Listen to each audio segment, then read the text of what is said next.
Hello and welcome to my channel mascot DKD Rahul here. पहले आप सभी को रंग पंचमी आज की अनंत और अशेष बधाइयाँ और आगामी आने वाले प्रमुख अप्रैल महीने के 2024 के प्रमुख त्योहारों की भी आपको हार्दिक और अशेष और अनंत बधाइयाँ, जो कि अभी कुछ 8 अप्रैल 2024 को 11:50 से लेकर के सुबह 8:50 तक शुभ मुहूर्त पर भारतवर्ष का नव वर्ष अर्थात हिंदू नव वर्ष की अनंत और अशेष बधाइयाँ आपको सभी को एडवांस में। समस्या इस बात की वर्तमान में आधुनिक परिवेश में कि हर वर्ष की भांति प्रत्येक वर्ष सभी त्यौहार आते हैं, परंतु हमें त्यौहार के बारे में अवगत और ज्ञान उतना नहीं होता। क्यों? क्योंकि हम उसे जानने की इच्छा जिज्ञासा नहीं रखते हैं। तदेव आप सभी से निवेदन है कि इस सीरीज को आगे बढ़ाते हुए प्रत्येक त्योहारों के बारे में हम सभी को जानना चाहिए।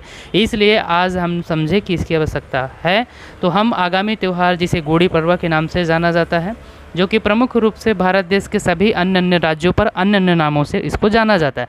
प्रमुख रूप से भारत देश में इसे गुड़ी पड़वा के नाम से जाना जाता है, और इसका दूसरा नाम अगर अन्य नाम की बात करें तो भारत देश में इसे हिंदू नव वर्ष के नाम से भी जाना जाता है, कहीं कहीं गुड़ी पड़वा, और महाराष्ट्र में इसे मराठी नव वर्ष के नाम से भी जाना जाता है। और अन्य राज्यों में, स्पेशली हम साउथ के राज्यों की बात करते हैं, तो दक्षिण राज्यों में इसे कहीं युगादि के नाम से, कहीं उगादि के नाम से और कहीं अन्य नाम के जाना जाता है। तो सबसे पहले महत्वपूर्ण बात यह है कि सबसे पहले गुड़ी पड़वा है क्या, उसके बारे में हम जानते हैं। तो गुड़ी पड़वा अन्य किंवदंतियों के अनुसार अभी तो हम आपको जैसे बता ही चुके हैं कि गुड़ी पड़वा नवरात्रि का प्रथम दिवस और भारत देश के नव वर्ष का प्रथम शुभारंभ दिवस होता है। इसे happy new year of India बोलते हैं। जैसे कि आज के वर्तमान के परिवेश में 2024 में गुड़ी पड़वा में प्रवेश करने के पश्चात हम अपने हिंदू कैलेंडर के अनुसार 2081 में प्रवेश कर चुके हैं।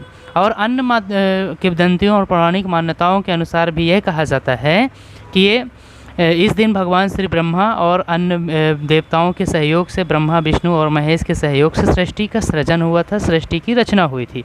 इसीलिए और अन्य किंवदंतियों के अनुसार भी माना जाता है कि इसे फसल के उत्सव के त्यौहार में मनाया जाता है।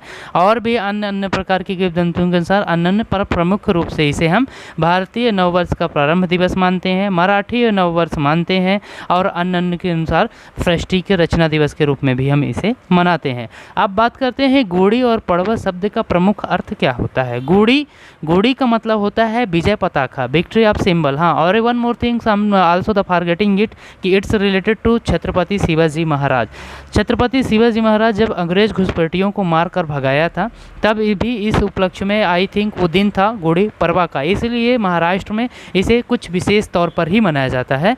और तो इसे छत्रपति शिवाजी से भी जोड़ करके इस त्यौहार को देखा जा सकता है और मनाया भी जाता है। विशेषतः महाराष्ट्र में इसे मनाया जाता है, जो कि इस प्रकार से ये लोग क्या करते हैं कि बांस है, रेशम है, कपड़े है, अन्य प्रकार से इसे ध्वजारोहण, ध्वजा पताका का निर्माण करते हैं। और इसे अन्य प्रकार के फूलों से, विशेष प्रकार के फूलों, चांदी और तांबे के बर्तन से सजा करके इसकी झांकी भी निकाली जाती है। ढोल नगाड़े, रंग अबीर गुलाल के साथ, गाजे बाजे के साथ इस त्यौहार को मनाया जाता है संपूर्ण भारतवर्ष में। और इसमें सबसे महत्वपूर्ण बात यह है कि ये हमारा भारतीय नववर्ष, हिंदू नववर्ष का प्रारंभ और शुभारंभ दिवस भी है। और जो इसकी मनाने की तिथि है, अगर बात करें तो चैत्र मास के शुक्ल पक्ष के एकदा प्रतिपदा तिथि में हिंदू नववर्ष का प्रारंभ और प्रथम दिवस, जैसे कि आपको बता ही चुका हूं कि 2081 का शुभारंभ और आगाज हो रहा है। तो एक बार पुनः आपको रंग पंचमी और हिंदू नववर्ष की अनेक अनंत और अशेष बधाइयाँ। हमें अपने त्योहारों के बारे में अधिक से अधिक जानकारी होनी चाहिए, इसलिए अगर वीडियो लाइक आए तो ऐसे शेयर ज़रूर करें, सब्सक्राइब करें और थोड़ा सा सहयोग दें। और सभी त्यौहार को अच्छे से और सौहार्दपूर्ण भाईचारे के माध्यम से इसे मनाएं और एक दूसरे पर प्रेम परस्पर बांटें और अच्छे से सभी त्योहारों को मनाया जाए। जय Shri Krishna, Radhe Radhe. Welcome again my channel mascot DKD Rahul here.